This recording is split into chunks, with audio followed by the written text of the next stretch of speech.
Dahil 2 buwan na tayong tag-ulan dito sa atin, mga tol. Kumuha tayo ng use oil kalan. Hindi tayo makakuha ng panggatong na kahoy dahil tag-ulan na nga. Ayan, so kumuha tayo. At mga tol, madami tayong use oil sa ating motor. Ayan, so kumuha tayo. Ayan, unbox muna natin to mga tol. Tapos mamaya, ayan. So assemble natin, no? Susubukan natin kung maganda tong product na to. Ayan siya. Ayan, yung daming tape na nilagay ni seller para safety yung product na darating. Ayan. So sa mga nagtitipid dyan, ayan, muna kayo nito. Unbox muna natin. Mahal din yung gasol ngayon, mahigit sa 1,000, 1.3 yata, no? Ma?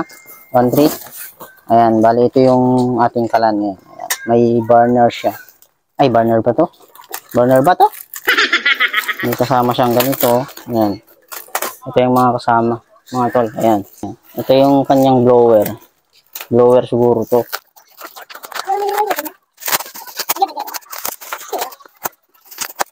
Oh.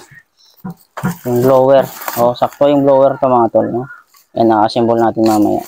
Tapos ito yung kanyang, ano ito? Oh, charger. Tapos adjustable na din siya, mga tol. Ayan. Adjustable. So, may charger siya. Siyempre. Adjust. Sinasaksak sa kuryente. Ayan. Blower. Tapos ito yung mismong product. Ayan. So, kunin natin. Oh, bigat siya. Ayan. Bali, ganito siya, mga tol. So, yung material na ginamit dito is bakal. Ayan, bakal siya. So, kaya mabigat kasi bakal yung ilagay. So, maganda siya pag bakal, no? Heavy duty. So, i-review na rin natin to. Ayan, na-assemble na ni Mrs. Bali, ganyan siya. Ito yung lalagyanan ng kanyang oil. Ayan, ito. So, tara, assemble natin to. Tapos, testing na natin. Kung maganda nga ba tong product nito. So, kung maganda to, so, i-recommend ko to sa inyo mamaya. More moments later.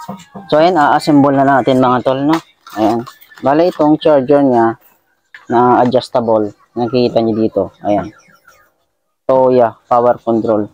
So, pwede mo siyang hinaan, pwede mo siyang lakasan yung hangin ng blower, no? Bale, itong blower na to, dito natin siya ilalagay. Dito sa output dito.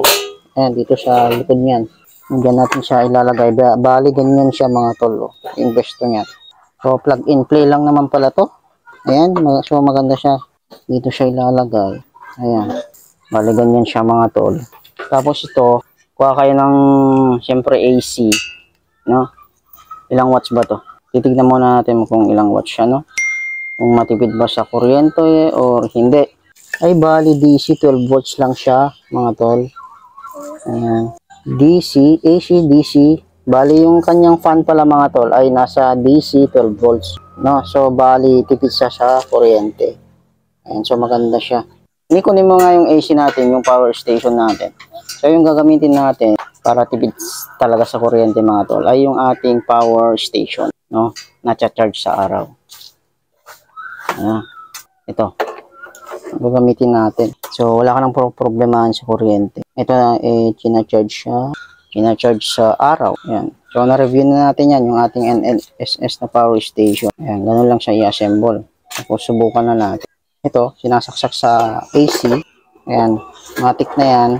Tapos, ito, dito. Ayan, o. So, sasaksak mo lang siya dyan. Tapos, try natin kung gumagana. Ayan, gumagana siya mga tolo. Malakas yung hangin papunta dito. Yung hangin niya, papunta siya dito. No? Ayan.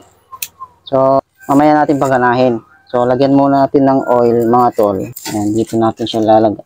So, use oil, pwede mantika. Sabi ni seller, pwede din naman yung use oil ng motorcycle. Ito. So, yung oil ng motor ko yung lalagay natin. So, kailangan ko ng embudo. Ayan. So, lagyan ko muna siya, mga tol. Ayan. So, lalagyan natin dito. Ayan. Subukan natin to. Kung maganda to, dito na lang tayo, no? Kaysa bibili pa tayo ng bili pa tayo ng gasol. Mahal-mahal ng gasol ngayon. Nasa 1.1, 1.3, pataas-taas. Ayan. Ayan. Ayan. So, punuin lang natin to. So, pag nilagyan nyo na ng use oil, ito, mga tol, open natin to. Ayan. So, kung nakikita nyo, ayan, pumupunta siya. Diyan, papunta doon. Kung kailangan nyo lang gawin mga tol, ayun, may oil na. Ganun pala siya. Wait lang. Ayan, so, kailangan konti-konti lang siya, mga tol. Ayan. So, kuha tayo ng lighter, tapos sindihan natin dito sa part na to, mga tol. No? Ayan yung lighter natin. Plus muna natin to. So, pumunta na sa loob yung oil niya. Ayan, so, sindihin lang natin. Subukan natin kung effective. So, sa nakita ko sa video, pag sinindihan mo siya, i-open mo to, yung blower. Ayan, so, nasindihan na natin mga tol, no? Tapos, yung kanyang adjustable na blower, in-open na rin natin. Kailangan bang i-open to? I-open nga natin, konti lang. Ayan.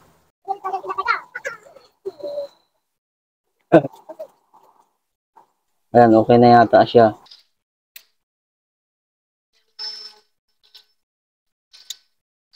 Okay na yata siya. Wait lang. A few inches later. Ayun. Bali, okay na siya mga tol. So, kailangan mo lang pala palakasin yung kanyang blower. Ayan mga tol. Para sisiga siya. Ayan. Okay na siya magluto. Pwede na tayong magluto. Tapos, titignan nyo to mga tol, no? Na-adjust din to. Ayan. So, tansyahin nyo na lang yung papunta doon. Gamit dito, no? Mga tol, no? Ayan. So, pwede na tayong magluto. Ayan. So, mainit siya. So, ang ganda. More moments later. So, ito na siya mga tol. Bali, okay na siya. Ayan, nakapagsaing na rin kami ng kanin. Oh. Okay, so, tipid din sa oil syempre. So, ayan siya mga tol. Yung oil niya. I-open mo lang siya. Ayan. Ayan. So, nagsasayang tayo ng pangligo ko.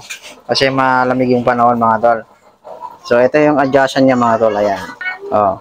So, tipid sa kuryente talaga dahil power station yung gamit natin. No? Ito yung fan niya. Ayan. So, make sure lang na may laman yan mga tol. Ayan. Ito yung sa lalagyanan ng ating oil. Ito. So, napaka-legit niya. Maganda siya mga tol. So, bago nyo pala ilagay yung pag nagluluto kayo, so, make sure lang na hindi basa pag nilagay nyo, no? Ayan. Punasan nyo yung pit ng kaldero. Ayan. Goods. Ganda.